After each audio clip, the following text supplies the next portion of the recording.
and to the republic for which it stands, one nation, under God, indivisible, with liberty and justice for all.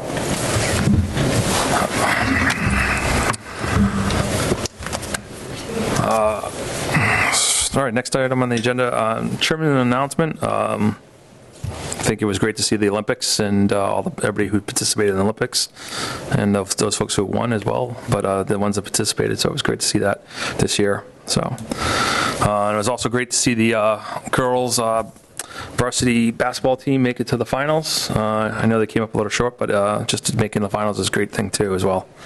So they were supposed to play tonight. I know. It was going until tomorrow. Yep. Stack the gym. Good little team. So just come support the local team. Next item is the citizen forum. Anybody wishing to speak on anything that's not currently on our agenda? All right, seeing none, we'll move forward.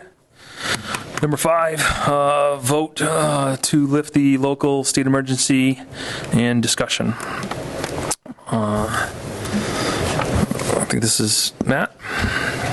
Yes, Mr. Chairman, I think your minutes need to reflect that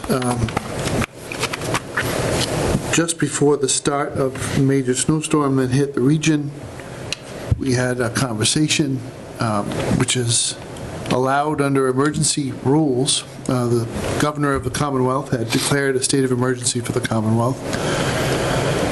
And following a belt and suspenders approach, we felt that if we declared a local state of emergency, it would give us some ability to document our expenses if they rose to the level of FEMA activity. And so you were asked on the phone to declare a state of emergency, which you did. And because you have not met since then, it is appropriate to lift it. I would recommend setting the date of lifting that emergency and changing the way we characterize some of our procurements to the Tuesday night before this Wednesday. So the dates are going to escape me, but that would be 1st, 28th, 27th, 27th, morning of the 25th or 26th. Thursday's the 26th, the 25th So the is the Wednesday. 25th. The kids went back to school in Douglas on the 25th, 3 days ahead of a lot of the rest of the state. I don't know that this is going to be much more than just building muscle memory at this point. Just to update the board, we've had a lot of conversations with the state so that folks understand, after an event like this, local government does what is called an initial damage assessment, and we assess the situation and we try to put numbers to what has happened. And those assessments must rise to a certain threshold before the Federal Emergency Management Agency and its programs kick in. And those are done on a county-by-county basis, even if there's no county government. So Worcester County has a target number we have to reach, so does Bristol, so does Middlesex. Now here's the problem. Every county in the Commonwealth has to exceed its damage minimum in order for the Commonwealth as a whole to qualify as a disaster. And frankly, we're just not going to get there. The storm was a coastal event. The counties down the South Coast and the Cape were hit very hard, but from Worcester County west, it really is just a snowstorm. And that doesn't trigger anything at all. Snowstorms are even more tightly restricted, so it's not a snowstorm disaster unless the snowfall total meets or exceeds your historic high. So while on the South Coast we got more snow than the blizzard of '78, up this way I think we've had a few storms that have been in the range that we just got. And even if we did cross the threshold, the window is 48 hours for a snow emergency. So you can only recoup emergency costs that you incurred 48 hours, and the 48-hour period would be at the local designation, but it has to include the point of inception, the beginning of when the precipitation came. So, you know, under all these constraints, we're going through the exercise of documenting all of our extra costs and sending them into MEMA, but it's unlikely we'll meet the threshold, and it's unlikely we'll get a federal disaster declaration.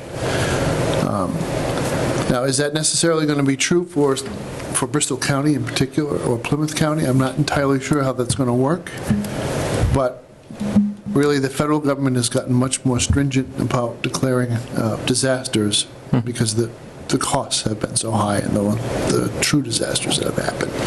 Floods in Texas, floods in North Carolina. But the local state of emergency has another impact. In addition to making us eligible and starting the process of documenting an emergency locally, it authorizes the town administrator to engage in emergency procurement. Now, snow removal services are already exempt from Chapter 30B procurement, so we do not go through a bidding process to establish snow removal contracts. However, we did contract for additional services with Pine Sand and Gravel and Dauphinese Concrete, and I believe we added some from Starrick Trucking above and beyond what we already had contracted for. And there just was, we're signing the contracts now after the fact, right? The rates are fairly well established because they're DOT rates for those pieces of equipment, but they are not part of our typical snow removal crew. But we added them in order to push back a lot of the heaviest snow in the more heavily traveled areas of town. So that's your full update. I think since you took a formal vote to go into the state, I'd like you to take a formal vote to end that so that we're just getting into good practice. So I think we took the formal vote on the 22nd, Yes. and we'd be looking to lift it via the February, 25th? Call it 7 a.m. on February 25th. Make a motion that we lift the local state of emergency to 7 a.m., effective 7 a.m. on the 25th of February. Second. Motion by Tim, second by Ross. Roll call. Roll call vote. Smith, aye. Stevens, aye. Bone and I. Davis, aye. Fitzpatrick, aye. All right. Actually on. Yeah, he might be just listening. It's okay. Hearing me? Patrick, aye. There we go, Mike. Gotcha. Thank you. Nope, appreciate it. Just to add on the thing that we did with the local state emergency, the fact that we coordinated that on a Sunday as a board, I think it was really impressive, and that we got the answer needed and made that decision. It was like, I don't want to share the community, but another community asked me because they heard that we did the local emergency, and they asked me how we did it, and just was kind of blown away on that we did it, procedurally wise and stuff like that. And Pretty much had it down in a matter of yeah, an hour. Yeah, and I was honestly, and I think other communities might have if probably would have made the same decision if they had a path or a way to do it. But we did it pretty smoothly as a board. So kudos to everybody that was involved in communicating and everything like that. That worked out really well. So at the appropriate time, Mr. Chairman, I'm probably going to make a recommendation for recognition of exceptional service for a member of the Douglas team that went above and beyond during the storm and rescued an individual who had fallen in the snow and couldn't get out of the bank that they were caught in, and never looks for accolades, but I think it was a real excellent effort. But I'm going to fill in more of the details in the next meeting. Excellent. All right, let's move forward. St. Louis Church. Dennis. St. Dennis Church. Special one-day alcohol license application and possible votes. St. Louis is a great guy, but we like Dennis. Come on up, if you would. This is Priscilla. Priscilla, nice to meet you. hello. Tom's away skiing. Oh, yes. That's what I heard. He was not going to be attending. But yeah, please sit, tell us what's going on, and give us the highlights. Yep, so March 14th, we're doing our annual St. Patty's Day dinner, and he's, as you know, he's certified. Yep. And he serves just wine and malt. And it usually goes from usually done by 7 or 8 o'clock at night. Never had a problem. He limits, it's a two-drink limit. And we've never had a problem. Yep. It's been very well attended, and everybody's behaved themselves, so Yeah. it's been a good experience. Do you have the, what's this, you guys are doing the dinner, right? St. Patty's dinner and stuff like that. What time does it start? I guess just for the audience at home? Yep, it usually starts around 5 or so. Okay. And it goes, we have Irish dancers that come from the Murphy Dance Studio, and they're really good. And then, people eat, and Yep. probably by 7:30. It's not a late event. That's excellent. Yeah. It's pretty straightforward, and like you said, we've done this a number of years, so I'd be glad to recommend the special one-day liquor license for the good folks at St. Dennis for an event honoring St. Patrick on March 14th, 2026. Second. All right, motion by Tim, second by Ross. Roll call vote. Smith, aye? Stevens, aye. Bone and I. Davis, aye. Fitzpatrick, aye. Perfect. Thanks, guys. All right. Just like that. You're all set. so much. Lisa will have everything ready for you Okay. and stuff like that. So Okay, great, thank you. not a problem. Appreciate you coming in. Next item is Williams Drive discussion.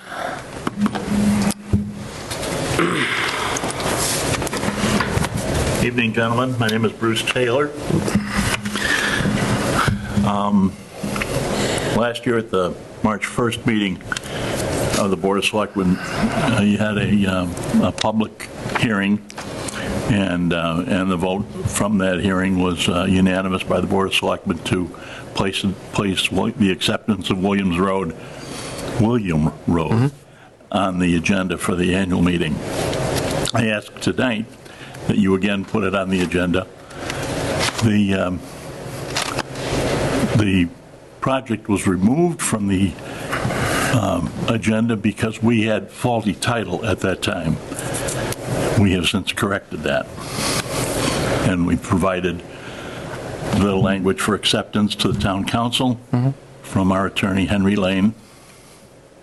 And we still have a number of things to accomplish. Frankly, my contractor did a poor job of doing that last spring, and I'll make sure we do a much better job at getting those things done. And these are typically, we have some areas where the grass didn't grow. Yep. We have to reseed it. We have areas where we didn't clean the detention pond sufficiently. We added some rocks to the forebay of the pond, but not sufficient to satisfy Graves. And I'm sorry, that was another town. Yep. The consulting engineer. Okay. So I've been fortunate to be part of some of the road acceptance in the past, as well as the members of the board here. I think one of the things that I think we did last year is we gave 3 projects the opportunity to do acceptance up to the town meeting to work on things, but 2 of them fell short. I think your project was one of them, as well as another. Yes. Until all the items are in my view, speaking just for myself, is just I think all the items have to be done and show that they're not going to need to be reseeded and stuff like that. Because once a road's accepted, it's the burden on top of the taxpayer. It shifts from, because the acceptance and stuff like that, it closes out the bond. And I just as a citizen and a taxpayer, I would think we've rolled the dice, and we've kind of want to make sure that things are more done and completed, and have gone through at least the season, so that we're not dealing with repairs and stuff like that. It's my understanding that you highlighted that there's still some things outstanding and stuff like that. I don't know, based upon this winter, if there's enough runway. I don't think there is enough runway to probably accomplish the things that you have on the punch list that's outstanding. We have a deadline that we set of October to come before us, and we're always willing to kind of wait until we open up the warrant to kind of move things forward. We got staff available, great staff, and working with them, as well as our highway department that goes through and checks the roads as well, make sure everything's all set. The planning board. So I think I know your request is to get on for this spring, but I don't see how that's possible with outstanding things that you highlighted, and I'm aware of a few. I don't want to get into all the things, but I think it'd be best to button it all up so it's a smoother road to, and you can come in August or whenever, or September, and say, hey, I want my road acceptance put on for the spring, and kind of get in front of it more, versus, the cart in front of the horse situation here, where there's still outstanding things, and I can't support putting it on the warrant myself. I can't speak for the other members with outstanding things, because then that could shift to the town being responsible, or to the taxpayers being responsible. That's why we have to make sure all the boxes are checked in that September, October timeframe, so it can go forward. I understand that, and honestly, I thought having the project accepted by the board last year, that we were before October. I don't, Yeah. maybe I used the wrong term. No. I think we gave leeway. Yeah. Just to highlight, we gave leeway to 3 projects, and we didn't bat 1,000, and we had showed good faith. I don't know if we want to put ourselves in that position. It'd be up to the members. Memory, we put the 3 on, knowing full well that we had up until 7 o'clock Yeah. at night to pull it, right? Yeah. That's what we had done.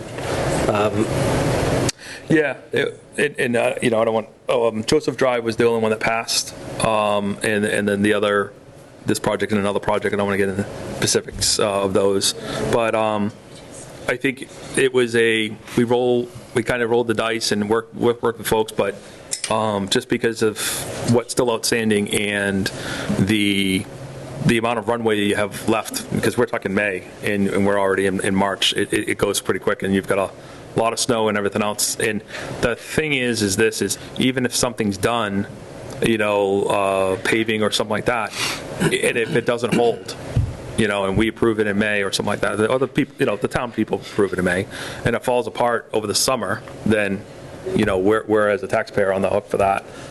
That's just my opinion, you know what I mean? I can open it to the board. Thoughts? So Les, I'm in agreement with you.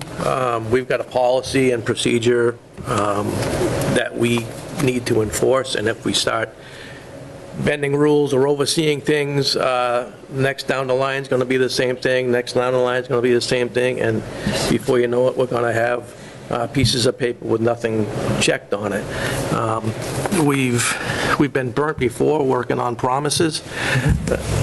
I'm not fond of that. So when every box is checked, everything looks the same, looks the way it's supposed to be. Even a site drive, I'd be all for it. But we've got a policy. We're here for the town's people. We're here, just like you say, the taxpayers. I'm not fond of promises. Not saying anything bad that it wouldn't happen, but until it is, to me, it's just a piece of paper. We were stymied last year because, if I can take just a moment and give you a little history on the project, I sold the last 2 lots rather than build the homes myself. The fellow, and I never met him, so I don't know who he is even, but he built the 2 houses. One house he built with an encroachment onto the drainage basin access way. Now, I believe the engineers think that's not terrible. It wasn't a gross one, and it's a very small pond. And I think they're willing to let us just adjust the easement, the description of the easement, and we've done that already. The other problem was a drainage problem because the builder put the driveway in the wrong place. Somehow it got accepted. I still don't understand how that happens, but it's my responsibility to take care of it, even though I didn't create the problem. I created the plan. I had the plan approved by the planning board, but he didn't build it that way. So we did the best we could. We met last April, I think, with the town administrator and the superintendent of the highway department, and the homeowner who was aggrieved by the drainage, and we agreed on a solution. We implemented it.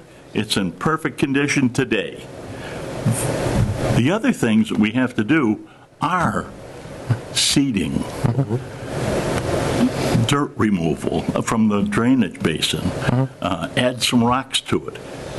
It's honestly a couple of days' work on that drainage basin. We'll have that tipped up. There's no paving to do. We have to apply some mortar next to the couple of pieces of granite that there are. They're only granite at the catch basins. I mean, there's no distance at all. The road itself is in excellent condition. The curbing is complete. Yep. There's no paving to be done. All of the physical work is complete. We've got our engineers, Gary and Hellman. They've written a report recently and submitted it to Mr. Charbonneau.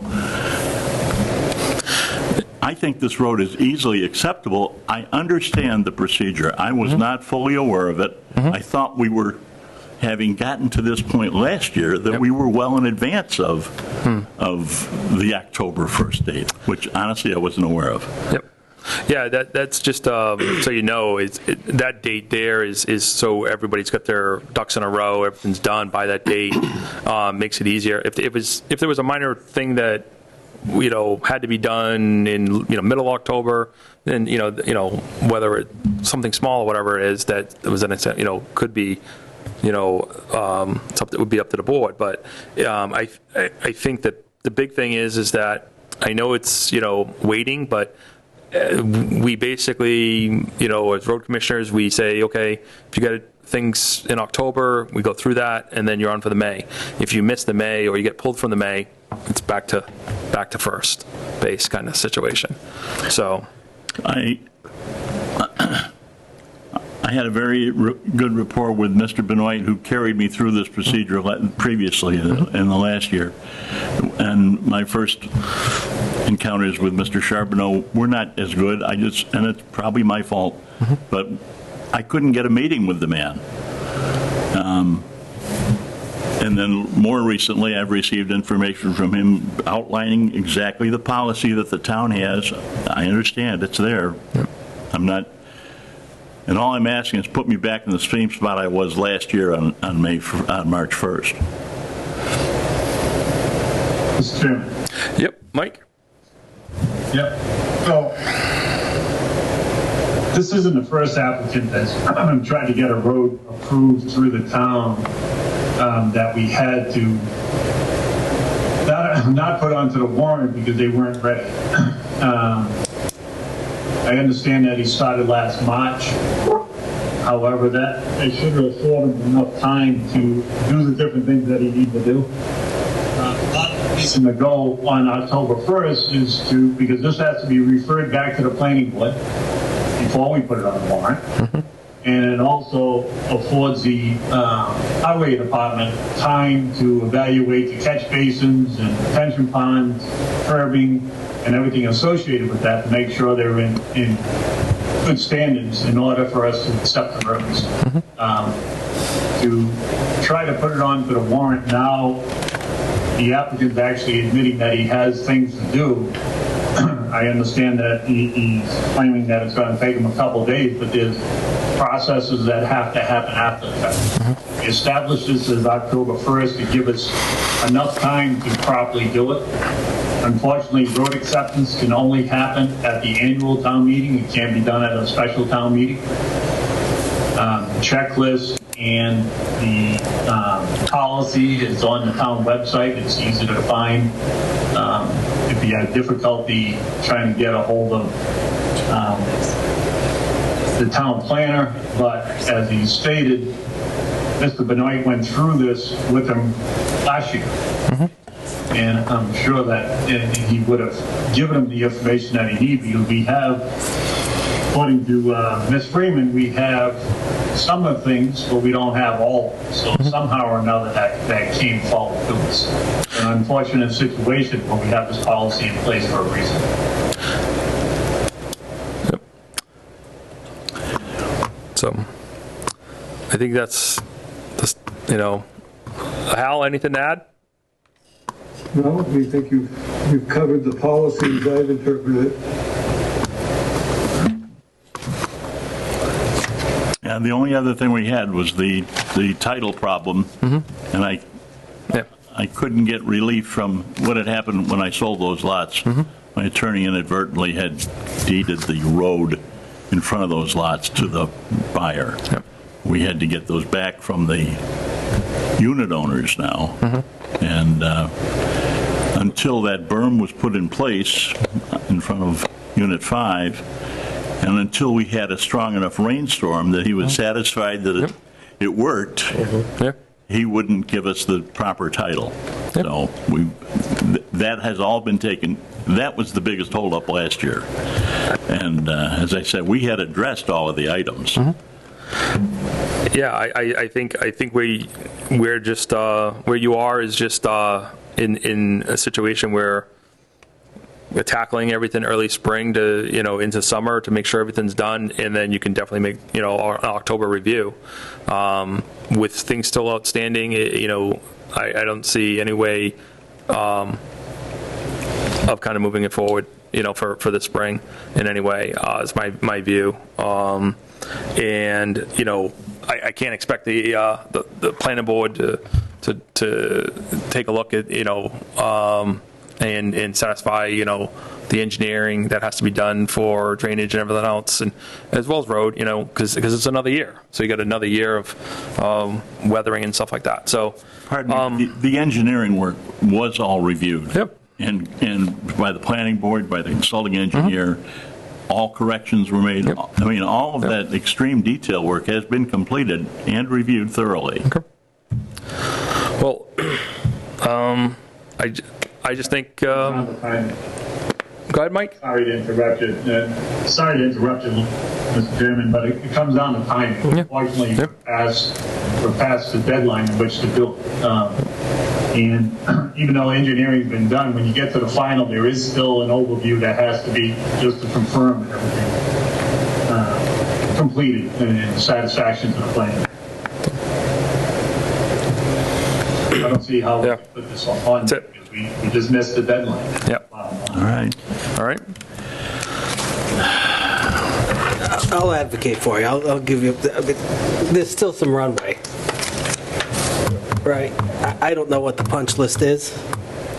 Right, but why not give them a shot to have it to town meeting? I Same think, reason you didn't give an applicant a shot last year that had the same exact problem on the other side of town. Well, we pulled it, yeah. right? I have no qualms with, Because it wasn't ready. well, right, but here we are on a cold, snowy March day, right? We're getting some warm weather, the snow comes, it goes, the rain comes, it dries up. There's a little work that needs to be done. And again, I don't know what the punch list is. Yeah. My argument is only, we don't need to make a decision today. Yeah. If things work in your favor and the moon's aligned and you're able to clear planning board and our town departments are satisfied that this is an acceptable road, I don't see why we need to punish them. And to the point, It's not a punishment, Mr. Vice Chairman, but just keep in mind that it's the duty of the select board to refer it back to the planning board. Yeah. Figure out what you want to do with it, if that's what you Yeah. want to do. one more comment. Yep. My only point is that that would be exactly where I was last year when it was unanimously approved by the Board of Selectmen on this date, almost. Well, I think, I recall last year, because we had 3 applicants that were in the boat and with a punch list still outstanding with things to do.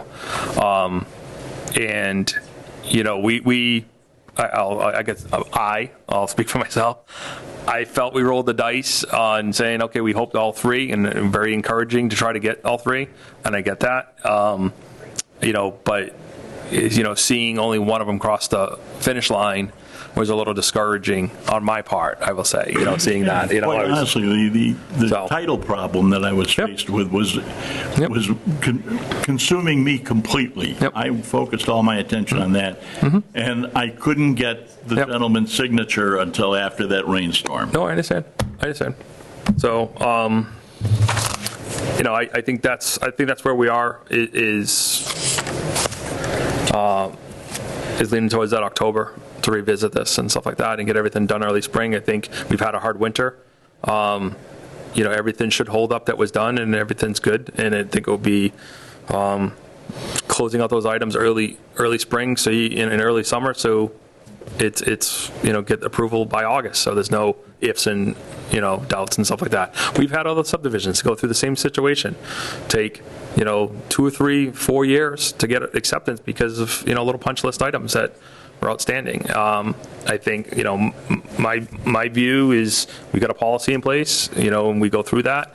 We do, the board has shown a little leeway, but my concern is always to the taxpayer and stuff like that. Once it's accepted, it could fall upon the taxpayer for any corrections and stuff like that. And I do, there's a subdivision in town that I go by quite often to go get a cup of coffee, and that was one of the rush to approve, and there's some issues that we've got to address probably in the future for that subdivision. So that's all I have to say, and that's it. So it's a discussion item, so I think that's where we are.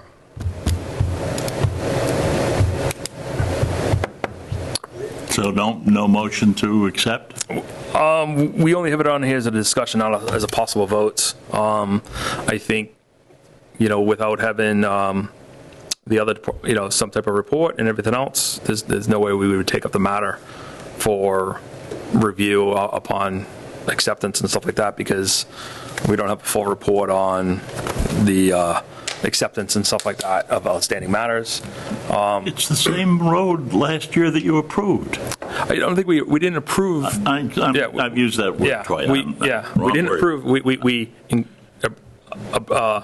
put a placeholder on the warrant for it. Yes. So, and I think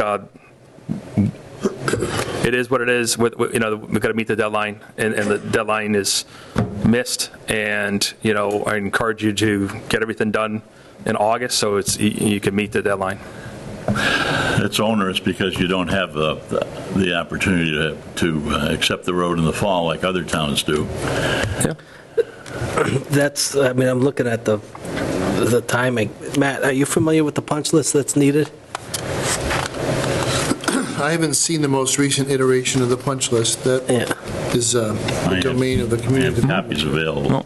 So here's my thought, and I know I'm in the minority now, and I don't know if I'll swing anyone's mind, but we don't need to make a decision on this at this particular moment. My suggestion would be let's figure out what that punch list is. Let's see what can be done. And you might run out of runway, but there might be an opportunity for us to alleviate another year of waiting. So I don't know if it needs to be cut and dry today. I'm certainly prepared to discuss it further once we know a little bit more, but I am also cognizant of the rest of the board sentiment. Yep. Unfortunately, Mr. Vice Chairman, we don't have a complete packet to even act on, right? So everything's not in compliance as of yet. You're still working on an easement and a couple other things. Said that one of the house was encroached into the easement for the detention pond. That has to be resolved, I believe.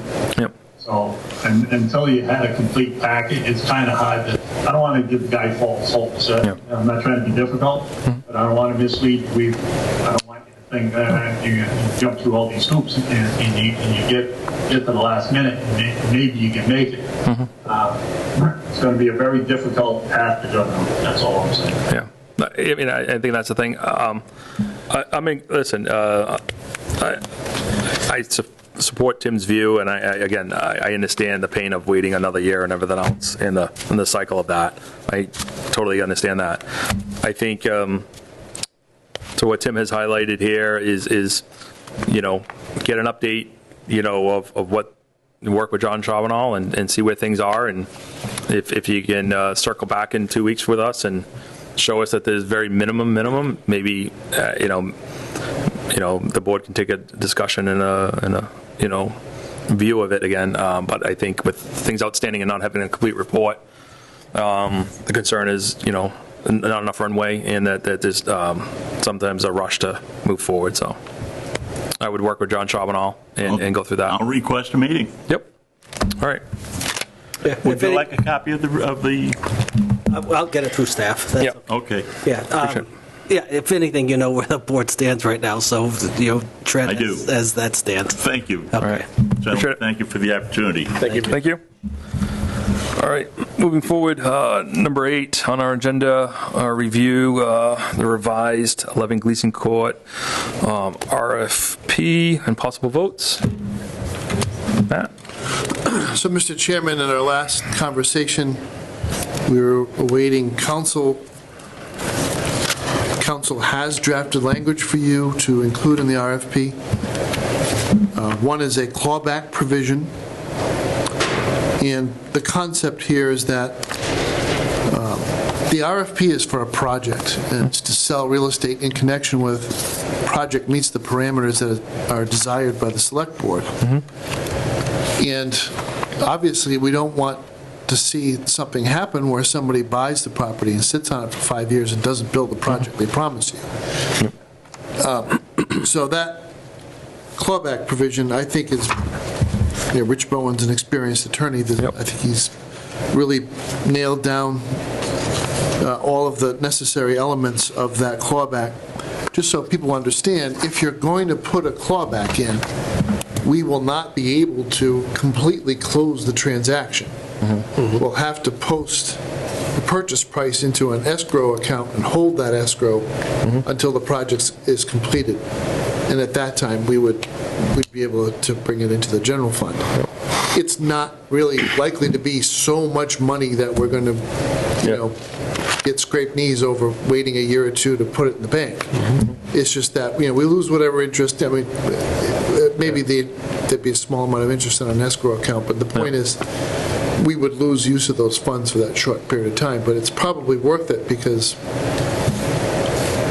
you can do your very best due diligence to test out the bona fides of any developer buying the property, but you never know what else they have going on in their business, and if they run into a hard time, they have a hard time getting financing, or there are other issues that they confront, untimely passing a member of the family, whatever it is, they may not get to it. So you want to push that project forward. So the clawback provision, to me,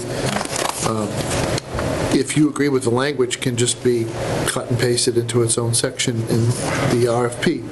The second is a deed restriction, and as council advises, you're going to enter into a negotiation for the purchase and sales agreement with the successful bidder. And you don't know the full list of details around what the project looks like. So you don't want to be rigid up front with the deed restriction, but what you would do is put into the RFP this language suggested by Attorney Bowen as requested.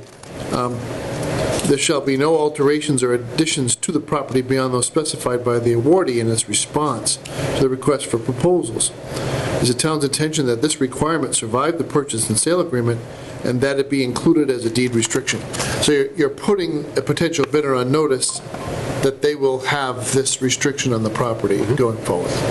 That is a matter of judgment for you as a board to decide. The impact on the marketability of the property, as well as, whether or not your existing processes have enough integrity to defend the town's interests without having to have a deed restriction.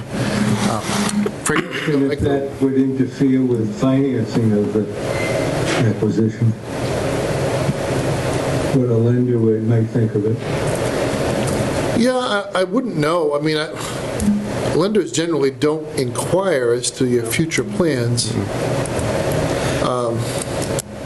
I would think if you're going with a project, with your deed restriction, knowing your footprint is X, your project's going to be within that footprint, so you're proposing that to the bank. Yeah. I can't see what that would be. I guess you may, like you say, possibly in a purchase. I think the issue for me is, what I would bring to your attention, the village business zoning district is your most liberal, most permissive zoning district in the town. Notwithstanding the fact that town has owned this building for as long as once you sell it and the project is done and the clawback dissolves, at what point do you stop owning it? Right. And make it personal. I sold the house I lived in for 47 years. I grew up there as a child. I drive by it now 10 years later. It's only been 10 years. And I have this horrible sense of remorse that trees that I planted have been removed, and then the property's almost doubled in value since I sold it. And, it's like, come on. But the fact of the matter is, when you sign off, it's not yours anymore. On the other hand, you do have, I don't want to sound like I'm talking on both sides of my mouth, but there are upsides and downsides to this conversation. The upside is you're trying to protect the view of this building because it's a historic piece of the town. You wanted the developer to leave that untouched and have the doors and the windows and the chimney and the roof line stay the way it is so that you continue to have that vista, if you want to call it that, or that view of that building. And if you don't have a deed restriction, well then after the project's built, they could do whatever is permitted under the zoning code, and that would be allowed by the planning board, and go ahead and do it. So that's a judgment call for the select board. Whatever you decide we'll implement. I would like to get this out fairly soon, though. First, I feel it's going to target the market as far as what we want the building to, or would like the building to look like. We actually had a bidder that fell into this zone. Unfortunately, his bid was, should have left it in the cereal box as far as I'm concerned, because, but his project fell within what we wanted. So I don't think it's going to hurt as far as market. It's just going to, what's the word I'm looking for? It's going to narrow the target to, people are going to know what they're going to be bidding on, pretty much. And anything? I think Rich in his memo hit it perfectly at the end. Right, we throw too many restrictions in this. We limit creativity. I do not pretend to have a vision in regards to building, but people do some really neat things that absorb the history and maybe make it a little fresher. So, if my understanding is correct, there is an ability by the applicant or the submitter of the RFP to maintain creativity with, we'd call it a solid understanding of our expectations of that property. Is that fair? Like, this doesn't say you can only use a footprint and you have to keep your windows. The RFP does say that. There shall be no alterations or additions to the property beyond those specified by the awardee, I guess so, in its response to the request for proposals and which have been accepted by the town.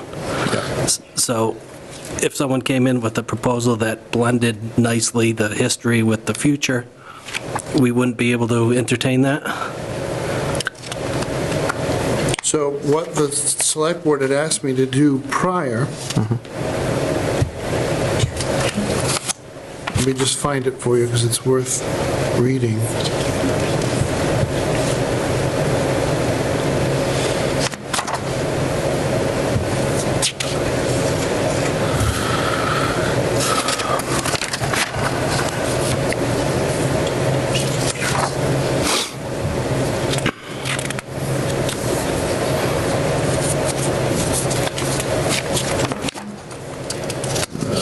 I think what we're looking for, we're not looking for any major physical alteration. Modernization, obviously, that's going to be there as far as any code and whatever comes across the board, but to keep the aesthetics and the look and feel of the building as it sits today. Regardless, there may be have to put an external elevator shaft on it or whatever. To bring it up to snuff. So I think we all understand that. Yeah, porch or front porch or whatever else. At H1. H1. So the following conditions of sale. So the conditions of sale are found on H. I didn't number the pages in this, I'm sorry. Okay. But it is H1. There shall be no additions made to the building. Exterior amenities such as, but not limited to, landscape areas, parking shelters, restoration of covered entries and stairways are encouraged. So, this RFP, as it is currently drafted, and I felt that I was fairly clearly directed to write that language, would not allow for any addition on any side of the building. The only thing that would be allowed would be these landscape areas, parking shelters, restoration of covered entries and stairways. That's referring to the historic porches. There's one on the front and one on the rear of the building. Yep. But this RFP does not contemplate that someone would be able to add, for instance, a lift shaft on the exterior of the building. Could we, Fire escapes or anything like that. would we, in H1, would we add, consider adding the word, there shall be no major addition? Now we have to Kind of define subjective, major. yeah. Okay, well, and we could say, over certain square footage, bracket over, square footage, 400 square feet, I'm just thinking of a aspect like that.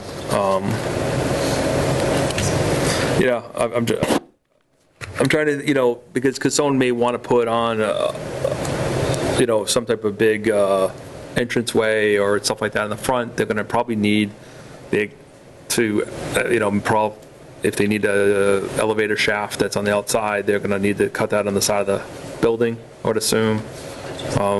They possibly could do it on the back of the building, where the back stairs would be up, but then you've got stairs, so you've actually got them in. It's ideally, I think, to cut in one of the windows, to put in some type of elevator shaft. Would we consider that in addition, or just the accessibility of the property? I would consider that the accessibility of the property, not really in addition, because you have to be able to put front stairs on the building to get in it, right? That it doesn't have. You got to do some type of porch overhang and stuff like that. I don't think Limit it to egress and safety. Yeah, you know what I mean? That's the egress ability and safety of the building. Yeah, Mr. Chairman, I Yep. think the town administrator already captured that with the, it's not prohibited from putting on an elevator shaft, Okay. parking, landscaping, or exterior covered porches. Okay. I think those are allowed, Yep. if I understood them correctly. What town council has captured for us was the preventing an applicant from capitalizing monetarily off a project without doing it, Yeah. as in reselling it or whatever, to make sure that whoever applies for this and wins the bid will actually follow through with the project. That's our ultimate goal. And the second thing that he captured on was the any additions that are put on there that through the process, the final results will be a deed restriction to prevent putting on a 3-story, 42-unit building. If it was anywhere else in town, I wouldn't be opposed to it because of the traffic concerns of that particular area. I think it would be a major problem to have that many units on Gleason Court. Yeah, I agree, Mike. I think that's fair. I think what's Rich has captured in here, and that can be explained to any bidders that inquire, that the alteration and addition is what is really a build out. We're not looking for someone to do a build out of the building and the property and take all the square footage and with under parking garage or something like that to the building. I think that's good. It's not what I would be desiring for the property to see, and that would cause impacts to the neighborhood and area. So I think what Rich has captured here works. If you feel it works, Matt, that's just my thought. I think the wording is correct, as required by section, whatever of the request for proposal, there shall be no alterations or additions to the property beyond those specified by the awardee in its response to the request for proposal and which have been accepted by the town. Yeah. So it kind of leaves it to our discretion too, if they come forward with you know, Yeah. Some whatever, a covered garage, yeah, it's not going to happen, you know. Or they may want to put in a public parking that has solar. That happens at a lot of commercial spots. They could do that out back. That, in my mind, that would be perfectly acceptable and actually pretty responsible from an energy standpoint. My sense is everybody, as Selectman Smith pointed out, that one of the applicants, or the bidders the last time around, captured the vision of what the town, or at least all of us sitting at the table, or remotely, envisioned for that property. Okay? And it's a very attractive property. Try to grab some of the history as how it was named and things like that. Fell short on the bid, but the vision was there. In my mind, that's what I'm seeing there. I don't know how everyone else. Yeah. I think that captured through the town administrator's efforts on the RFP and town council's adding of the verbiage, clean up a couple of those loose ends. I think we're in pretty good shape. Okay. All right. Hal, anything? Coming into the prime salary Okay. season too. So, Matt, you want us to vote on both of these items as written? With any, Yeah, however you want to do it. You take one vote, two votes. take it as one. It's got both the clawback and deed restriction. Make a motion that we approve Matt's revised 11 Gleason Court RFP to include the deed restriction and the clawback language that we were presented to tonight. Second. Motion by Tim, seconded by Mike. Roll call vote. Smith, aye. Stevens, aye. Bone and I. Davis, aye. Fitzpatrick, aye. All right, 5-0. Thanks, guys. All right, let's moving forward. We're going to review the draft of the mass sharing conservation agent and possible votes. Number 9. So I am not sure if the last time we discussed this, whether the language was in front of you or not. We have a theoretical conversation. So Yeah. this is the actual language that I've drafted. It's been reviewed by all parties in interest. We haven't had any edits. I think we've had one question that I haven't answered and added, and I would think I should before we go ahead and sign anything, is to deal with, what if the employee leaves or is asked to leave, and there's an unemployment compensation situation, which I hadn't thought of when I originally drafted this. Yep. For the record, I don't actually know how the town of Sutton approaches this. The town of Douglas is self-insured for unemployment compensation, which means we take money in the budget every year, and we basically hold it aside, we deposit it into an account. And as individuals file for unemployment compensation, and they are awarded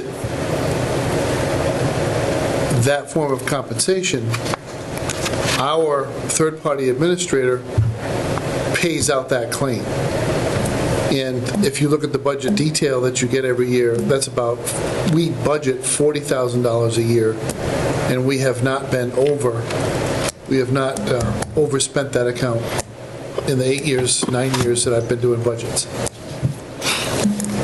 But in the event that we had a shared employee who left, we would want to share the expense 50-50, just like we're sharing the compensation and benefits of that individual. So I would like to add that clause. Yep. If you feel like you want to see it again after that clause is finished, we might as well just move on, because just not the sake of efficiency, but if you like it the way it's drafted and you have confidence that I can handle that, then I'll just write it that way, and then when it comes back to you for signature, I'd have that clause. I think in here also is, since they're the agent and stuff like that, if they're going to be handling the RDAs and notice of intents, some of the field work? Yeah, That's so a thought. all of that upfront early field work that is not covered under the 53G Yeah, style account and the statute that creates it yeah, would now be done by a staff person qualified to do it. So they would be a certified wetland scientist, et cetera, have the necessary training and background to revisit COCs as well, right? So everything that we are currently tasking basically our peer review agency yeah, is kind of in a pickle ethically because they are doing some of the initial staff work for the town, and then Yep. they are also then evaluating the plans under 53G and being compensated for it. So it's a little bit of yeah, it's an uncomfortable position to be in. yeah, We don't intend to separate from our Concom consultant at all. We have a vendor contract with them. It's just that all of their activities would be 53G qualified activities. This reprogramming of this staff time to basically a staff person we're going to share, so Yeah. it's a part-time position, is basically bringing back that part-time conservation agent yeah, that was in the budget for the town of Douglas for many years. We thought we could skate on making it a vendor relationship at 45 grand with no loading, and we also had some reluctance to advertise a part-time conservation agent position because we didn't think we'd find anybody who would want to do that kind of work. Yep. You need to be here when the building is open. yeah, That's the key. When a customer comes in and they have questions about this aspect of their land use application and the land use process, you need to be able to talk to somebody who can give them not just a little bit of guidance, because our principal clerk gives excellent guidance, but actually be able to entertain substantive questions about the contents of the wetlands laws and bylaws, and guide that person to, or at least help them refine their application so it's a viable application. In addition to that, staff the Conservation Commission at meetings. okay, And I think would be highly constructive to have someone takes those 3-hour meetings and maybe gets them down to an hour and a half, just by framing issues more yeah, in a more disciplined fashion so people can take yes or no votes on things and rather than discussing them for great length. So that was since there's very little, if any, budgetary impact, that's the rationale behind it.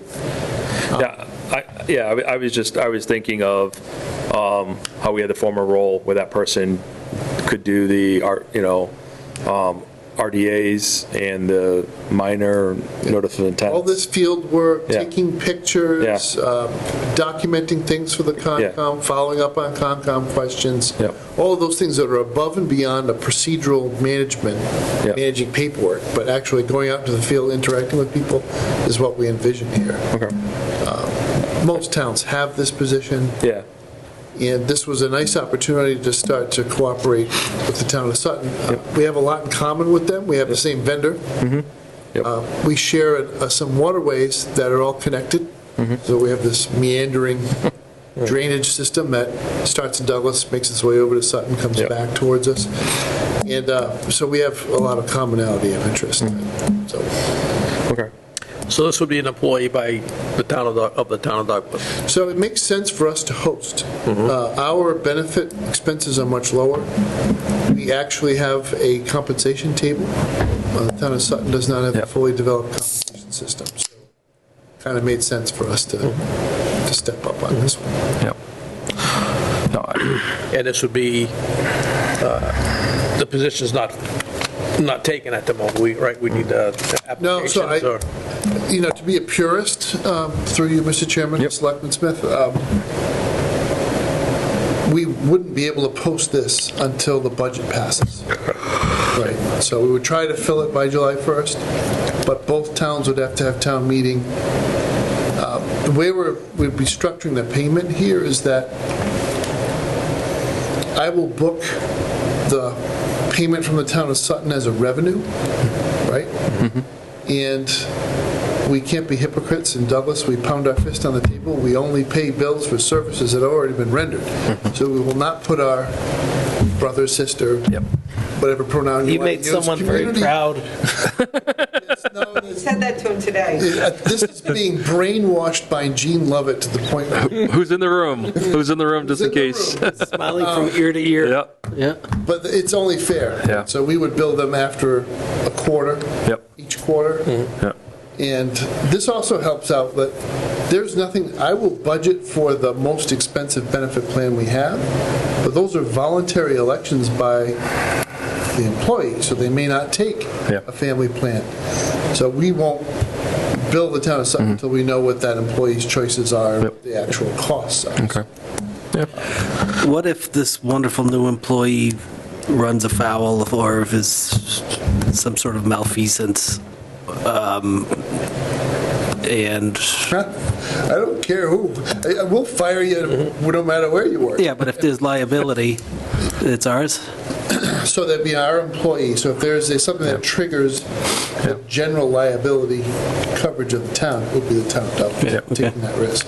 But you're going to add in something in there? Looking at this agreement, though, I've specifically memorialized that either town can engage in a disciplinary process. Yep. The other would honor it. Yeah. So that's kind of what I was getting at, where it's going to be, our employee is the town of Sutton. Do they have any say in the hiring Oh, yeah. of this person? Okay. Yes. Yeah, It's a big, happy family doing the interview that's, process. okay. Yeah, Anyway, I wanted to make. At least that's the way I would envision it. Yeah, yeah.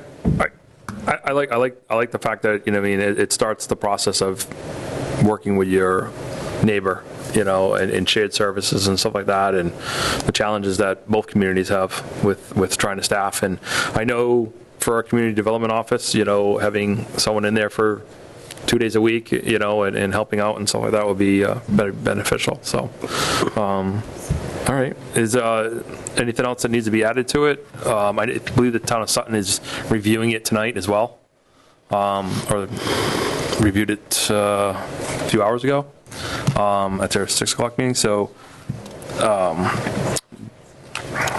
anybody else? If you want us, do we need action tonight, or do we want? So I'm of the view that no agreement is ever perfect. So if we wanted to do an amendment to add the unemployment compensation stuff, we could do that. If the other board in the other communities looking at this specific language and approving or disapproving this specific language, I would ask you to do that so that we have a meeting of the minds. Yeah. Sign the agreement, then if we want to tweak it, we can tweak it. Nothing's ever set in stone in a democracy. You have another meeting and you change it. Okay. You need to. Okay. So,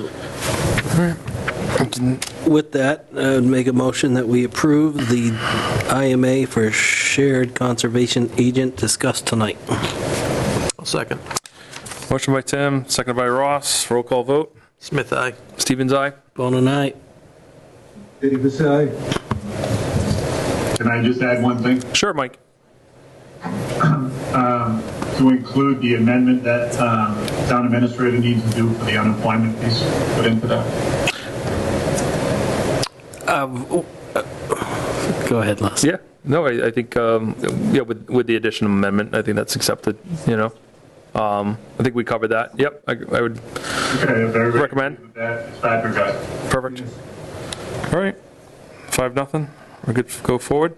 And I know if we got to change anything, I know Sutton's reviewing it, so they may have some input as well. But I think it's the start of some good things.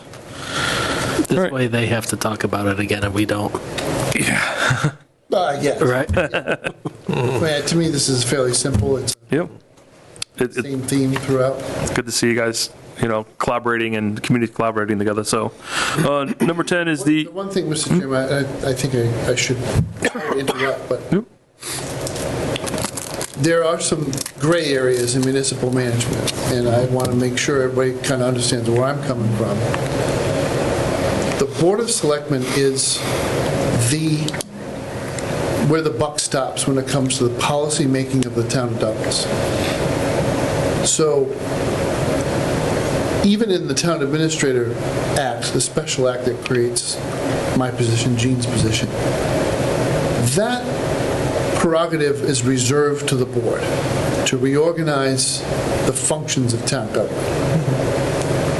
So in this particular case, we've been budgeting about $45,500 for the vendor to provide administrative services to the town. And by your vote tonight, the selectmen have decided to reorganize this activity. You have now made it part of a shared full-time employee with another community. Frankly, at the end of the day, 45.5 is probably going to cover a big part of our expenditures to support the position, not all of it, but most of it. So to what extent can the Finance Committee, for instance, change this? There'll be different points of view, but my point of view is when it comes to the org chart and how activities are done, that is the prerogative of the Select Board. The Finance Committee can determine whether adequate resources are being provided to the Conservation Commission to do its job, whether or not this is a priority compared to other items in the budget. So if at some future date you need to make cuts, the administrator can suggest cuts, the Select Board can suggest cuts. Ultimately, the Finance Committee does that. But when it comes to who answers to who and who does what, when the Select Board takes this vote, that pretty much settles the issue. This is how you want this done.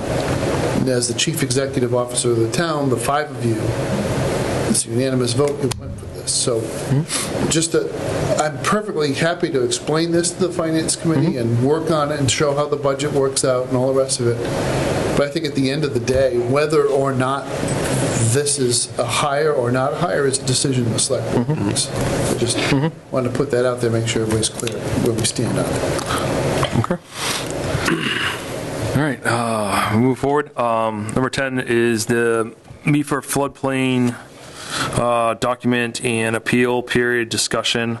I threw this on here because you got a letter. Because I got a letter, and I'm a sharing person. Can I, Mr. Chairman, show you what we've done with these in the past?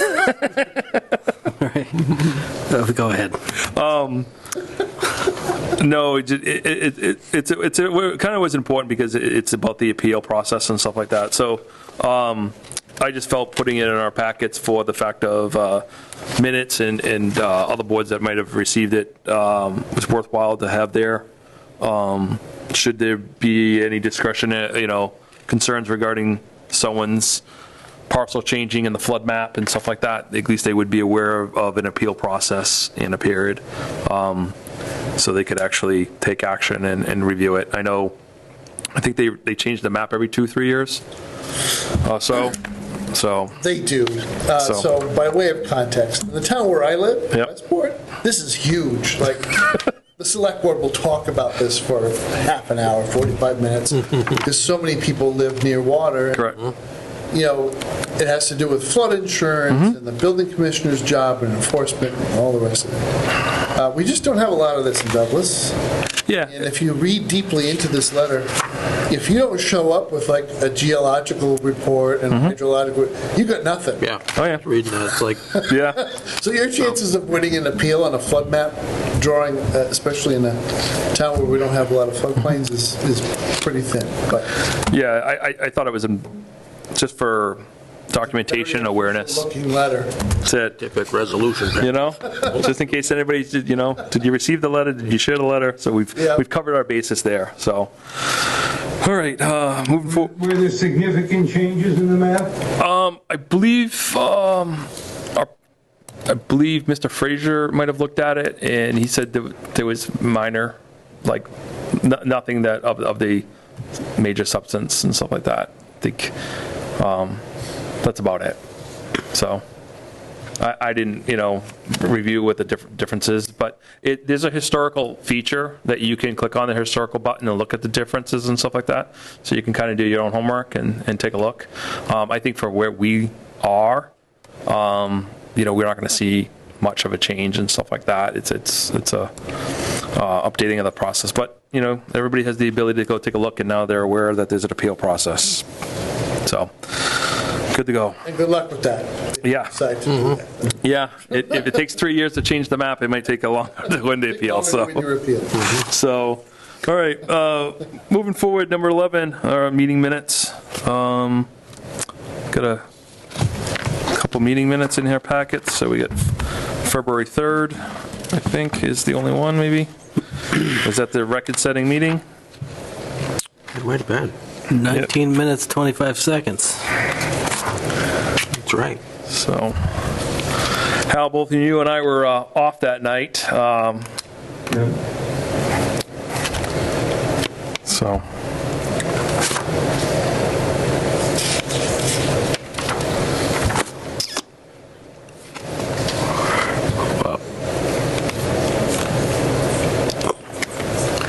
In the interest of moving things along, I'll try a motion to approve the February 3rd minutes. I will second. Motion by Tim, seconded by Ross. Roll call vote. Smith, aye. All abstain. Bone and I. Davis abstained. Fitzpatrick, aye. And, all right. You lost him. Look at that. We'll take it. There we go. Turn on that little mic. It's okay. So We'll do it for you, don't 3-0. Good, Mike. All right, number 12. Let's review the warrant articles and possible votes. I think we've got a few in the packet. So So you have two, yep. and they are very similar in the sense of their travel. These are bylaws that have been approved already by town meeting. They were sent to the Attorney General. The Attorney General came back with comments. Comments were substantive. Therefore, the bylaws must go back to town meeting for another vote.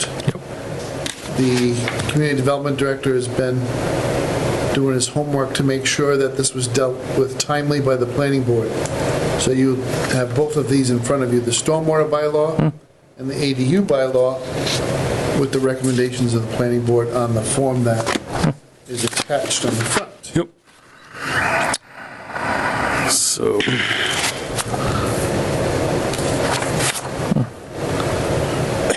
I think one of the changes that is called out here in red, and it was the village business ADU is by right. Added in. Oh no, it was a from a no to a by right requirement. So I think that's to follow lines of the state law. So and I think the rest of the edits are linked to those areas. So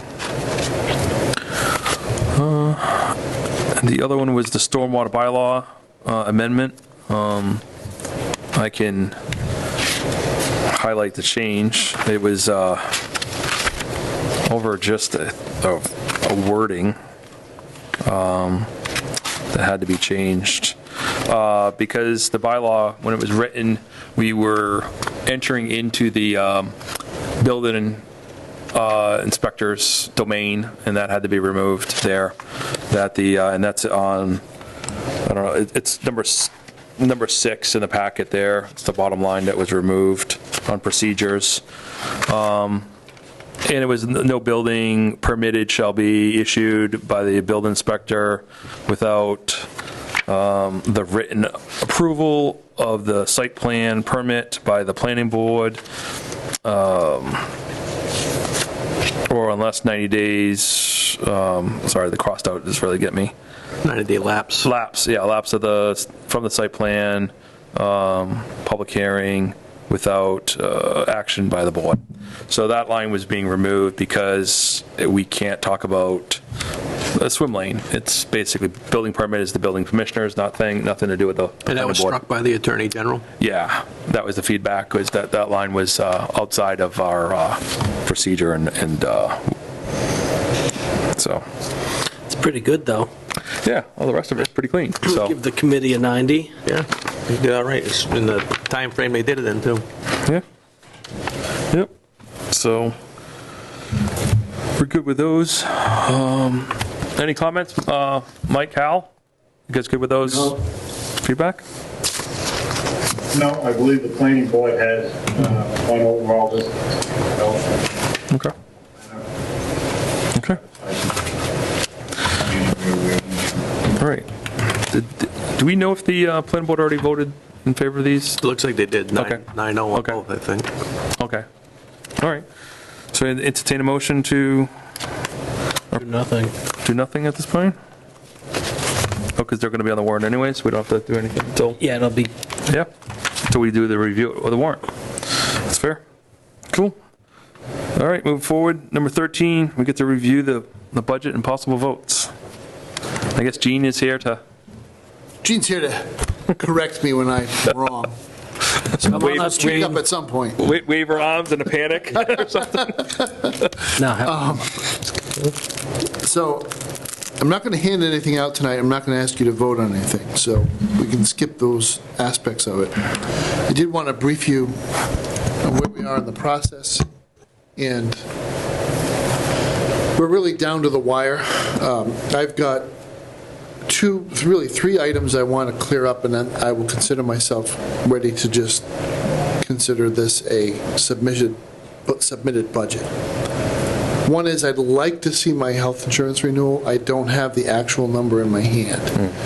And it's a big number, so even a small, if I could do it 11 and a half instead of a 12, it would matter. Huge difference. Yeah. So I kind of want to give my brokers a chance. They're looking really for the second week of March to be able to give me a preliminary read on the situation. Okay. I'll have to go with that because I won't get a final renewal probably until the end of March, which is really kind of too late. Yep. Like anything else, town managers, administrators, finance directors share information on our listservs, on our email correspondence. And there's a spreadsheet that's being built where everybody's disclosing what their renewal looks like this year. And I can tell you that those who are following plan designs created by Harvard Pilgrim Healthcare, whether you're a self-funded agency like Douglas or a fully insured client of Harvard Pilgrim, most of those are between 10 and 12%. Maya, which is probably the largest group in Massachusetts, represents lots of school districts and municipalities. They assign their members to, varying levels of risk. So they have everything from very unusual case of, 4 or 5%. More common is in the 8 or 9% range, and they have a few that are very high, this over 20, 25%. So that's a result of the risk profile of those individual communities. And the GIC is at 11.4. So when you add it up, really 12 is probably where we're going to be. I don't really see us moving from that, but I want to see that finalized. So that's one of my three items. Secondly, I've just received the budget submission from the town clerk, and I need an opportunity to review that with her. And thirdly, the town treasurer has been out. I need to speak to her. Even though it does not have an impact on the bottom line, I just like the presentation to be accurate. So when it comes to debt service, as you know, on the revenue side, we raise that. It's excluded debt. We raise it from the taxpayer. And then on the expense side, we just net that out 0 to 0 because we then turn around and pay the debt service. That's excluded, so it's really not part of our operational budget. But I don't like to carry forward last year's numbers. And one of the reasons why is we have things that roll off, and then interest rates are adjusted, payment structures. I just want to make sure the number's accurate. So those are the three things. That's why I'm not handing out that magic FinCom flyer version of the budget. But let me give you a sense of what's going on. The municipal budget, so this is our public safety function, the highway, and all of our admin that we do with the back office piece, is pretty much going to be flat. It's about 8.6 million of our budget, and it's only going to change by about $70,000. So at this point, that's what I'm doing. I'm working within that environment. So if I need 20 grand over here, I'm taking 20 grand from somewhere else. So at this point, it's just not going to be a lot of bottom line change. There are areas of emphasis. I'll give you a couple of senses of what they are. One is we definitely need to increase our budget for legal counsel. We are, to this point, as a staff, not speaking for board members, but only for the staff, very happy with the change we made for land use council We are getting good answers, complete answers, well-researched answers, in a very responsive manner. So council's getting back to us most of the time within 24 hours after we make a call. We have attendance at meetings. Council is prepared and engaging advocates for applicants in a way that's not adversarial, but in a way that protects the town in a proactive manner. So I can't help but say I'm really glad we made this change. Thank the board for making that change and following our recommendation on that. But it is more expensive. We're not paying a flat rate. It's kind of one of those you get what you pay for kind of things. So I'm looking to increase the legal budget from, right now, the year we're in, it's around $73,000. I want to raise it to about $100,000. So I had to piece together, 27 grand from other functions and try to get it in here. And one of the things you'll see is an increase in the police department budget, and that's going to be driven in large part by two things. One is accreditation as a contractual obligation.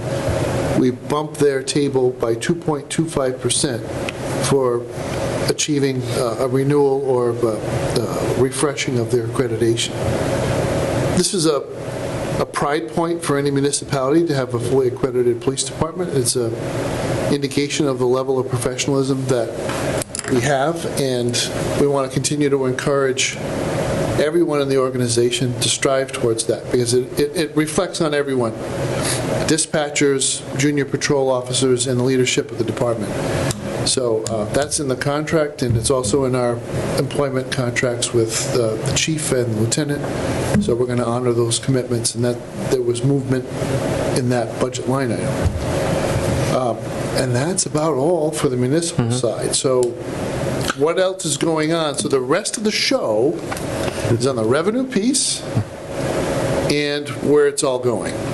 So on the revenue side, we have a 2.5% increase in the levy, right? So that's over $500,000 is raised from the levy year over year. We have an extremely conservative estimate on new growth of $200,000. This town hasn't had new growth that low since basically the recession of the mid-2000s, early 2000s. Some of this has to do with being prudently conservative on the estimate of that. Some of it has to do with uncertainty in the marketplace, and economic development isn't making that next step yet. So that's where you're seeing that filter through. New growth is only at $200,000. I did increase our estimate of local receipts by over $315,000. And the reason for that is primarily driven by the excise tax on cannabis. It's fairly straightforward math. It's 3% of gross sales of the business. The business has grown considerably. We're on the receiving end, right? We get checks, and we just try to plot out the trajectory of the business, and then we do not budget the entire amount that is possible for the business to contribute to the town. We're still coming in well under, but we were far too short. We really needed to beef that number up because the business is successful. In budget doctrine, that is a recurring revenue. And if I understand the world of Gene correctly, we have to budget somewhere near what the actual was for the prior year.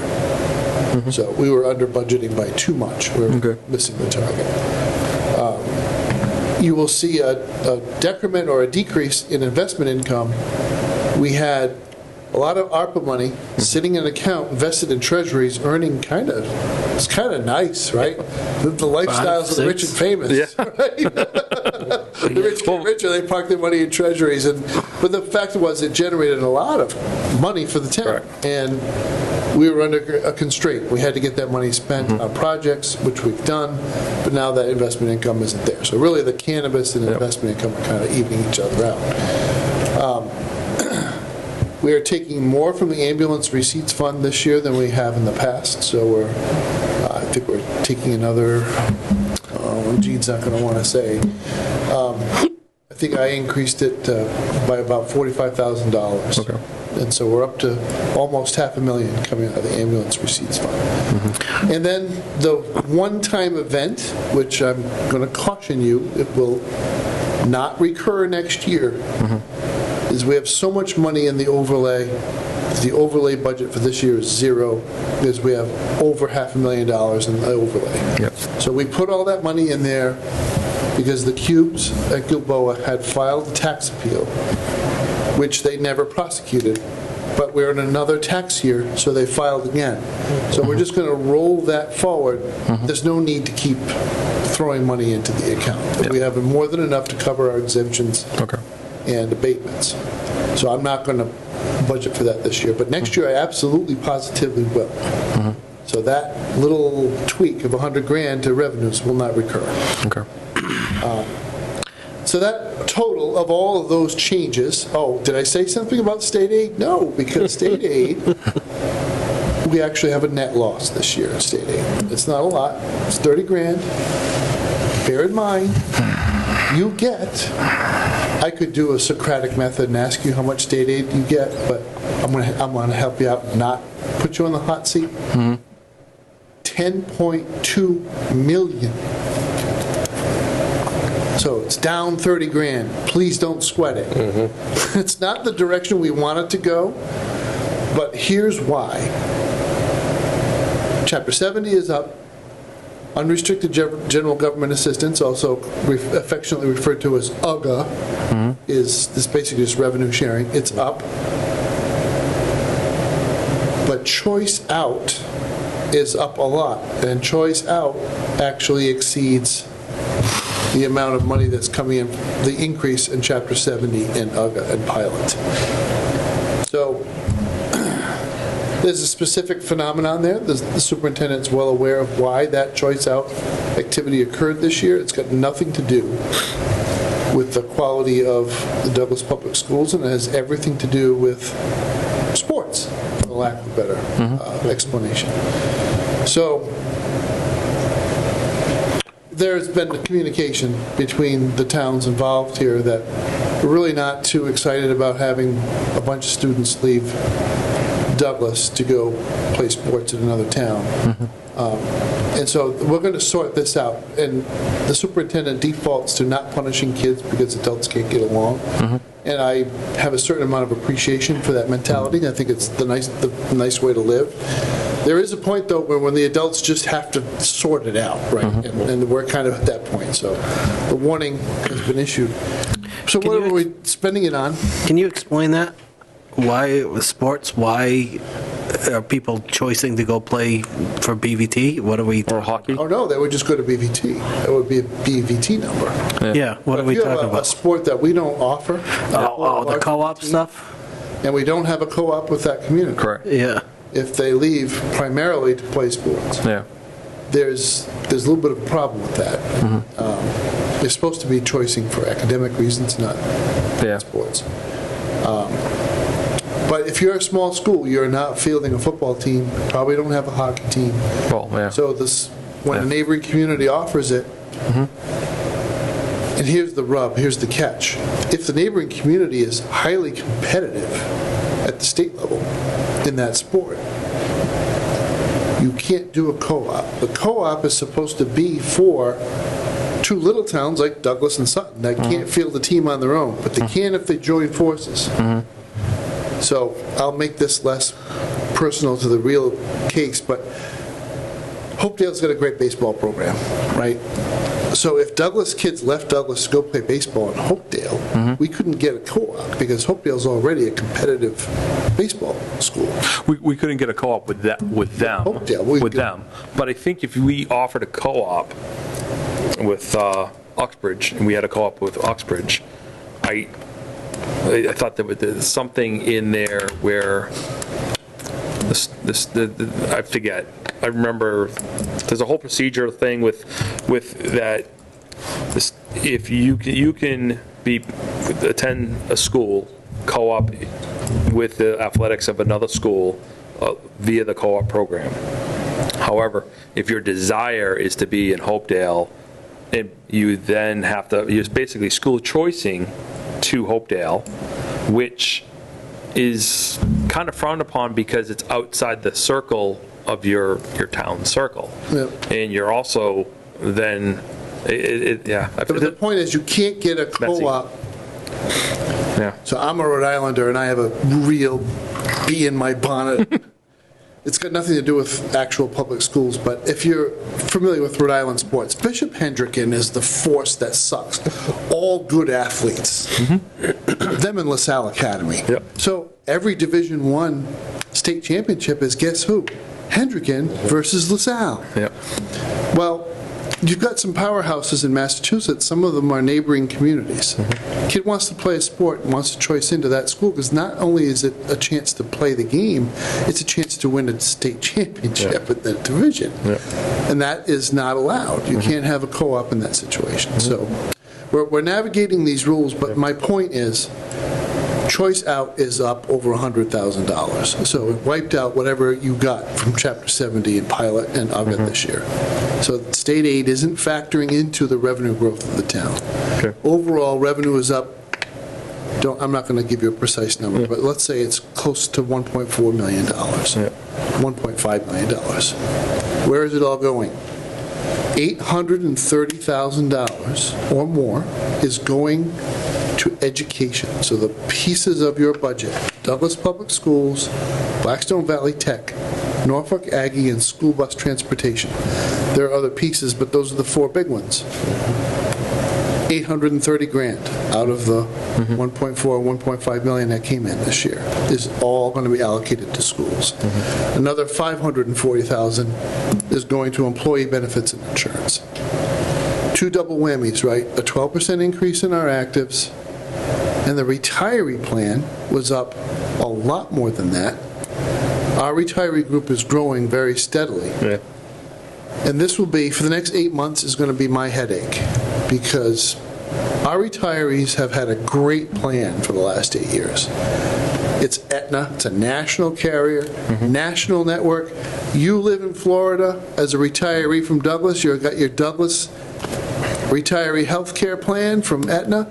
You can go to any United Healthcare member hospital and be treated in network, and it's hunky-dory, right? It's not limited to Massachusetts or the New England area.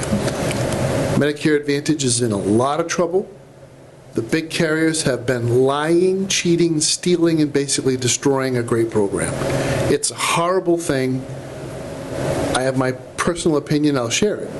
United Healthcare is a really nasty company, and they have almost single-handedly destroyed Medicare Advantage by upcoding all these cases, putting them into a category where they can increase their compensation for treating that patient, and they've basically milked the system. So the feds are saying, no thank you, we're not going to do this anymore. The problem is it's a good program, and we're going to be forced to make changes. The question is how we need to make sure that those changes are something retirees, A, can live with, and B, can afford. So the next 8 months will be tough doing that. But so I just accounted for 1.37 million of your 1.4 million in new revenues. That's pretty much it, guys. This is the second year in a row where we've done this, where the municipal operation has basically run at less than 1% year-over-year increase.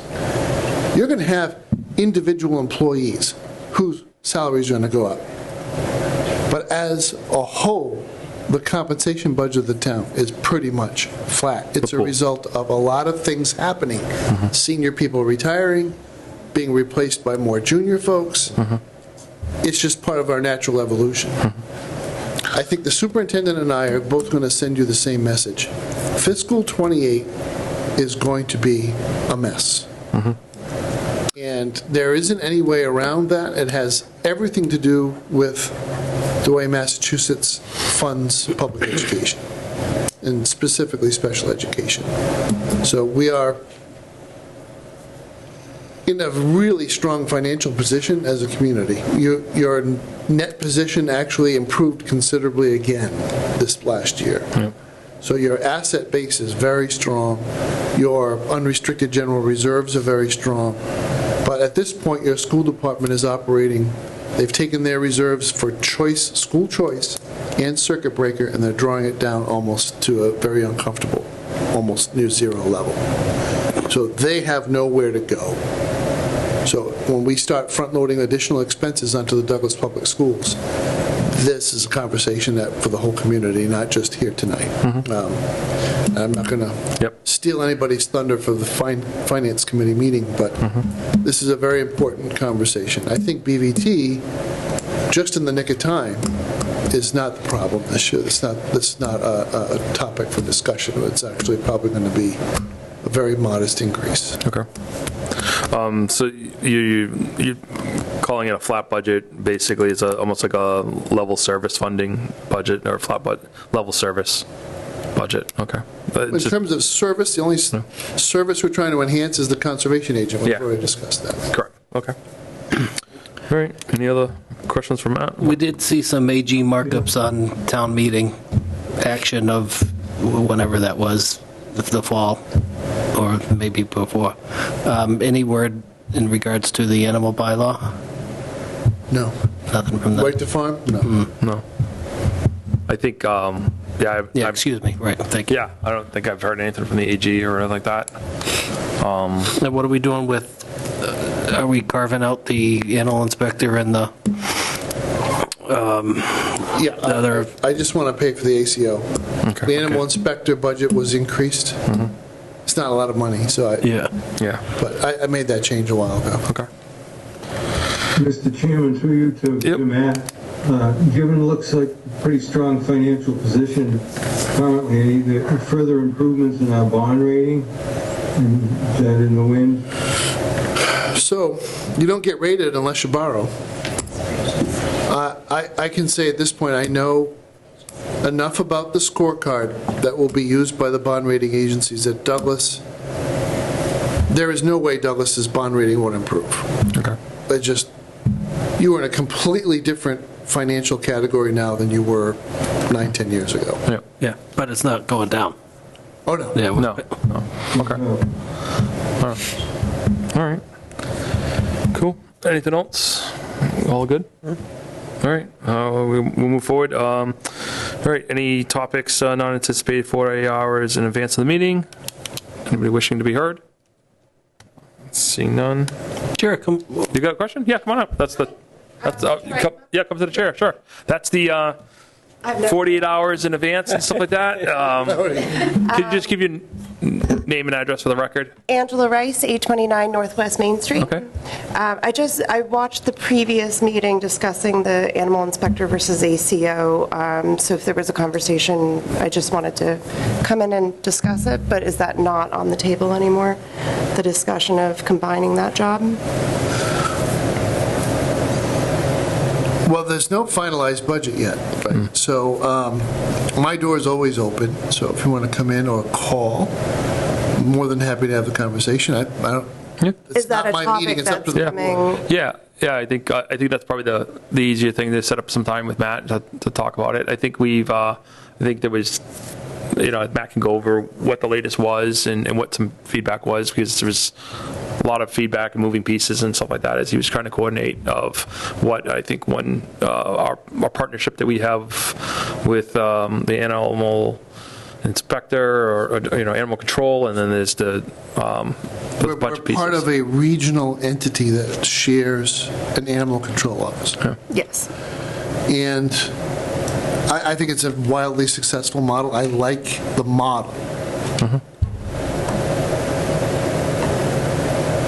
There's any amount of feedback about specific staff people and interactions over specific cases with specific pets. And I'm always open to hear feedback, both positive and negative, any interaction with the regional animal control folks. But as a financial venture, it has been successful because we're very efficiently allocating resources to staff. So we have the right level of staff for all the communities that are being served. And one of the communities has a shelter already built. So that works out well. So that's why it works out well for us, is that we don't have to have our own shelter. There are some very specific rules that are followed when you build an animal shelter. it has to be humane, it has to meet certain guidelines, so it's an expensive structure. It's not a garage. Yeah. So having somebody else, in this case, the town of Blackstone, able to provide that for us saves us a lot of grief. There's been a move by some to try to combine animal inspector with animal control. That's my concern there, is the combination of those two jobs. It sounded like from past meeting, correct me if I'm wrong, that was going to be discussed tonight as a move for Douglas. So to clarify, I don't support that. I think the animal inspectors. I think you were very eloquent in your point of view last time, that's, I feel like in the town, especially with the animal inspector, it's a very rough relationship right now between the barns and the animal inspector, with the past history of them not coming with. I think the relationship with the animal inspector needs to be very easy going forward with the new inspector, and not defensive or hostile. And I think combining that with the animal control officer, who is an authority figure with the ability to enforce and to, I don't like to use the word fine, because it's a very sensitive word in this town, but anybody stepping on a property with animals in this town that has the ability to fine, that's going to happen, I think automatically you're going to shut down when that person comes on your property. And being able, the barn book is private, and anybody with the barn book needs to have a rapport with the people to open up and say, yeah, you know what, a couple of my chickens got sick, you know what, one of my horses got sick, and I didn't even think to tell my neighbors, because it becomes a big issue really fast. And being the animal control officer stepping on, I feel like people are going to shut down quickly and not share necessary information farm to farm, people to people. So I just wanted to bring that point across, if that's a decision that's being made, if you're thinking about having Douglas combine those two positions, that would be a large conflict in the town with the town people, and not necessarily worth the money you would save by doing that. To have the conflict in the town and to have potential safety issues in the town with animals. If people start shutting down with the person who's supposed to be in charge of health and wellness of the animals, you're going to have a much bigger problem. I think it's worse. And conflict. I really feel like combining those two would get to the point where citizens would be like, stop. I don't even want you on my property. I don't want to talk to you. And that's not the relationship that the advocacy group is trying to build with the animal inspector. Would really like friendly, open relationships going forward. And I just wanted to bring that up. Okay. And wondering where you guys are at on that topic. Is that going to be a topic you discuss? Is that back? We could put it on, I think we've already kind of had a discussion about it. So, we can put it on. Mr. Chairman, in the spirit of transparency, I had interacted with the chief in Uxbridge who oversees the ACO operation. And I said the town of Douglas will not support combining animal inspector. That's great. So my understanding is that I'm only funding the ACO budget. It's just Al sneezing. It sounds like I think it was Al sneezing. Okay. So, Dog the animals in the barn Yeah. in on the Yeah, conversation. I heard approval from the sheep. Yeah, exactly. So, Chief Montminy had broken out a specific line item to increase his budget for animal inspection. And when I did Douglas's share of his budget, I did not include that. Yeah. Okay, that's great to hear.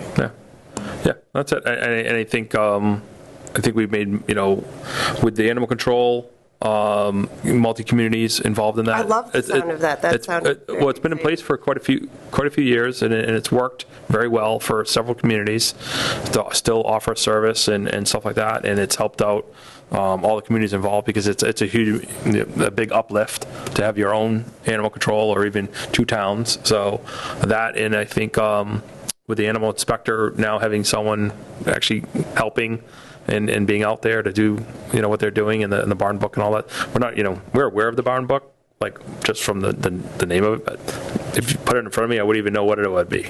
So we don't have access to it. We don't know what it is. So give that perspective of where concerns are. Yeah. And it's great listening into meetings because you learn things like the Blackstone Valley Coalition. Yep. I had no idea we had, Yeah. that's how that worked, but I wanted to share the other side of it if that was something. Yeah. I think one of the main things I would say is that what we've gone through is just when, when we pay for a service, and then we hear that like the service isn't being kind of provided to the community in some ways, that's like, hey, wait a second, do we have the right person doing, the service you're paying for? Concern. So, because I talked to someone and they said, oh, I've got a farm, I've got, livestock, and he hasn't seen an animal inspector in, Not in a long it's several years, 6+ years. So I'm like, okay, wait a second. So, and that's not helping the situation because, it could be all sorts of things and benefits that gets transplant, things that are available, shots, vaccines, other, things that are helping, people with animals and stuff like that. So, you want someone who's actually going to provide the service that, we're providing from the town. Agreed, yeah. So that's all. And we've got a lot more than you would think in this town, so it's a big job. Yeah. So any sharing of that job seems like a lot. One of the reasons why I decided. And we're a handful, so one person really should have that job. I decided to part company with the prior animal inspectors because I looked at the number of barns he thought he had. I was like, what town are you in? He's clearly not Douglas. Like, I think there's that many barns on U Street. Yeah. So I'm all set. We need to move on to somebody Yeah. to be a little bit more interactive. I'm very open to citizen feedback on the new animal inspector and how that's going. And Because when he starts, that would be great. Okay. he started the book, he started getting around. Oh, did he? And then we had Oh. more snow than, Oh, well, planet that's Neptune? fair. So hopefully we'll see him this Yeah, spring because that's we knew someone was hired, but I didn't know he had started already. So. yeah. All right. That'd be Be great to, in the future meeting, we can have a discussion and stuff like that. Maybe actually Well, thank introduce you them for and whatever else. answering That's the great. Be an introduction to the town. Yeah, that'd be good. Yeah, That's be a good. great idea. There was Okay. another comment, I think. Yeah. Thank you. Just, Ally, 89 New Street, you kind of answered my question. So the thought was that the word around the street is that we're not doing our due diligence already. So we just want to make sure that he's being proactive and doing his inspections. You would think he would more eagerly to get to know the people that have the barns, so. Yeah. No, I think we've made a right step in the right direction from there. So I appreciate, we definitely can have a future meeting about the introduction of the animal inspector and stuff like that, Great. And once the AG approves or reviews that language, naturally we create a commission, Yep. right? So that further dialogue and interaction and relationship build Yeah. might naturally grow from there, Go from there. Yep. That's all. Perfect. kind of in a holding pattern. All right. Perfect. Cool. Thank you very much. All right, moving forward, number 16. Oh, it looks like I'm up. I'll make a motion to move to executive session for potential litigation with MHSG, also contract negotiations for the town administrator. Then we reconvene to open session for the sole purpose of adjournment. Okay. Second. Motion by Ross, seconded by Tim. Roll call vote. Smith, aye. Stevens, aye. Bone and night. Tal, please call me on my 3900 number for executive. Yep, I'll call you. Aye. I'll give you a call, or Tim will call you. No problem. And I think we're going to call Mike too. Fitzpatrick, aye. All right. Thanks, guys.